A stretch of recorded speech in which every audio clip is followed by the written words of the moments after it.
Will you marry me? এসব কি রাজ, তুমি কি পাগল হয়ে গেছো নাকি? কি করছো এসব? উঠে দাঁড়াও বলছি। আরে পাগল কেন হয়ে যাবো, আমি জাস্ট তোমাকে প্রপোজ করছি। প্রপোজ করছো মানে? মানে তুমি একটা 50 টাকা দামের রিং নিয়ে এসে আমাকে প্রপোজ করবে আর আমি তোমাকে বিয়ের জন্য হ্যাঁ বলে দেবো? এটার দাম 50 টাকা না। ও আচ্ছা, তাহলে নিশ্চয়ই 100 টাকা এটার দাম। তুমি ঠিক মতো নিজের কলেজের ফিসটাই দিতে পারছো না, আর তুমি এসেছো আমাকে প্রপোজ করার জন্য, বিয়ে করবে আমাকে। দেখো বন্যা, তুমি আমার গার্লফ্রেন্ড, আর তোমাকে আমি বিয়ের জন্য প্রপোজ করতেই পারি। গার্লফ্রেন্ড? আমি তো এটাই ভাবছি যে আমি কি ভেবে তোমার সাথে রিলেশনে জড়িয়েছিলাম, কি ভেবেছিলাম আর এখন কি দেখতে পাচ্ছি। মানে তুমি কি আমাকে কিছু বোঝানোর চেষ্টা করছো? কেন, তুমি এখনো কিছু বুঝতে পারছো না? আরে আমি ভেবেছিলাম তুমি বড়লোক ছেলেদের সাথে ওঠা বসা করো, তাদের সাথে পার্টি শার্টি করো, হতে পারে তুমিও বড়লোক, তাই আমি তোমার সাথে রিলেশনে জড়িয়েছিলাম।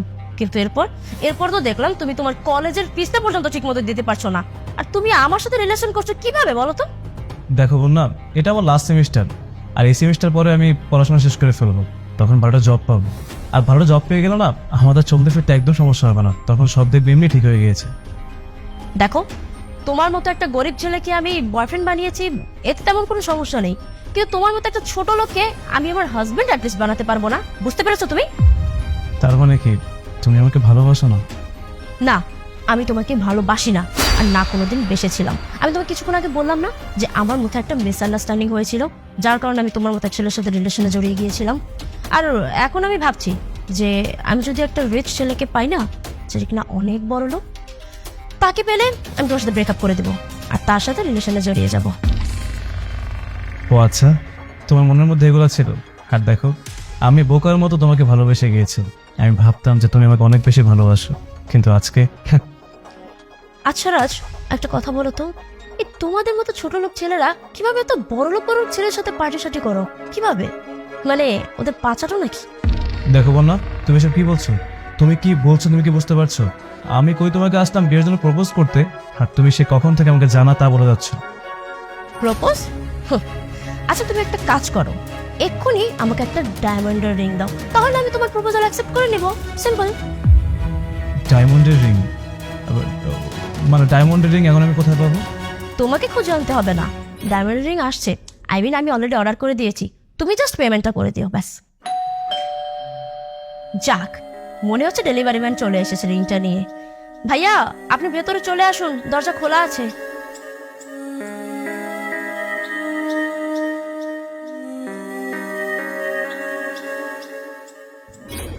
হ্যালো ম্যাম, এই নিন আপনার পার্সেল।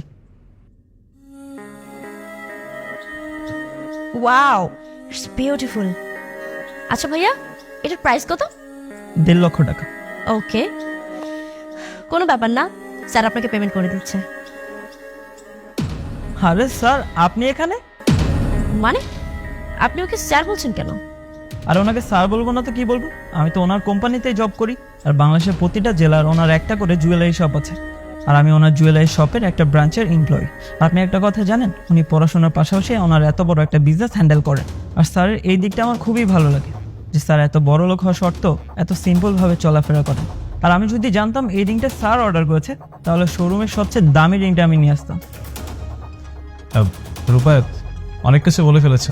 শোনো, জীবনে একটা কথা মনে রাখবে, সব জায়গায় সব মানুষকে সব কথা বলতে হয় না, কারণ অনেক মানুষ আছে যারা কথার মানেই বোঝে না। তুমি এখন যাও। জি স্যার।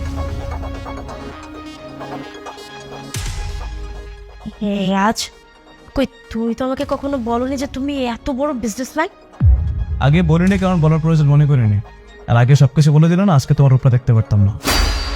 আসলে হয়েছে কি, আমি না এতক্ষণ তোমার সাথে মজা করছিলাম। অ্যাকচুয়ালি আমি রাগের মাথায় তোমাকে কত কিছু বলে দিয়েছি, তুমি কিছু মনে নিও না। হ্যাঁ, আই এম রিয়েলি সরি, আমার ভুল হয়ে গেছে, আমাকে ক্ষমা করে দাও। ক্ষমা? আর তোমাকে, তুমি এতক্ষণ যা বলেছো না, তা এখন চাইলেও চেঞ্জ করা যাবে না। তুমি যা বলার তা তুমি বলে দিয়েছো। আর ভালোই হয়েছে, আজকে এমন একটা দিন না আসলে আমি বুঝতেই পারতাম না তুমি আসলে আমার কাছে কি চাও। আচ্ছা, তোমরা মেয়েরা এমন করে বলো তো, তোমরা জীবনে অনেক স্বপ্ন দেখবে, কিন্তু স্বপ্ন পূরণের জন্য কোনো চেষ্টাই করবে না। তোমরা তোমাদের স্বপ্ন পূরণের জন্য কাকে বেছে নাও জানো? তোমাদের বয়ফ্রেন্ড বা তোমাদের হাজব্যান্ড। আচ্ছা, বয়ফ্রেন্ড আর হাজব্যান্ডকে দুনিয়াতে আসছে তোমাদের স্বপ্ন পূরণ করার জন্য না? মানে আমাদের জন্ম হয়েছে তোমাদের স্বপ্ন পূরণ করার জন্য? ব্যাপারটা কিন্তু এমন না। আমরা পুরুষ মানুষ, আমরাও স্বপ্ন দেখি, কিন্তু আমরা আমাদের স্বপ্ন পূরণের জন্য আমরা যা করতে হয় তাই করি। আমরা তোমাদের মতো না, ওই আমার গার্লফ্রেন্ড আর আমার ওয়াইফ আমার স্বপ্ন পূরণ করবে সে আশায় বসে থাকে না। আর তোমাদের মতো মেয়েরা না একটা বয়সে কি হয় জানো, তোমরা এমন একটা লোককে বিয়ে করো যে কিনা তোমার বাবার বয়সে, বলতে পারো সুগার ড্যাডি। আর একটা সময় এমন হয়ে যায় তুমি সেই লোকটাকে নিয়ে সমাজে বেরোতে লজ্জা পাও, কিন্তু তুমি তার সাথে সংসার করো। আর তখন সেই লোকটাকে কেন সহ্য করো না জানো? কারণ তার টাকা আছে। আর তোমরা টাকার কাছে দিন শেষে বিক্রি হয়ে যাও স্বপ্ন পূরণের জন্য, একটু আরামায়েশ করার জন্য, বান্ধবীদের সামনে নিজেকে বড় করার জন্য। এগুলো বন্ধ করো। এভাবে করে জীবন চলতে থাকলে না জীবনে সুখ পাবে কিন্তু শান্তি পাবে না। দেখো রাজ, আমার অনেক বড় ভুল হয়ে গেছে, কিন্তু তুমি বিশ্বাস করো এখন থেকে আমি আমার 100% দিয়ে আমি তোমাকে ভালোবাসবো। তোমার 100%-এর 1% আমার লাগবে না। আর তোমার মতো মেয়ের সাথে আমি কেন রিলেশন করেছিলাম সেটার জন্য এখন আমার আফসোস হচ্ছে। আসলে তুমি আমাকে ডিজার্ভই করো না। আর তুমি কি জানো যে ঋণটার দাম কত? 5 লক্ষ টাকা। যত টাকা দামের আংটি তুমি তোমার জীবনে দেখোনি সামনে থেকে, আজকের প্রথমবার দেখে নাও। আর এই ঋণটাও নিয়ে গেলাম, কারণ তুমি এই ঋণটা ডিজার্ভ করো। আর আজকের পর থেকে তোমার সাথে আমার কোনো সম্পর্ক নেই, কারণ তুমি একটা লোভী মেয়ে। আর তুমি তোমার জীবনে পস্তাবে সেটা আমি বলে গেলাম। Good bye.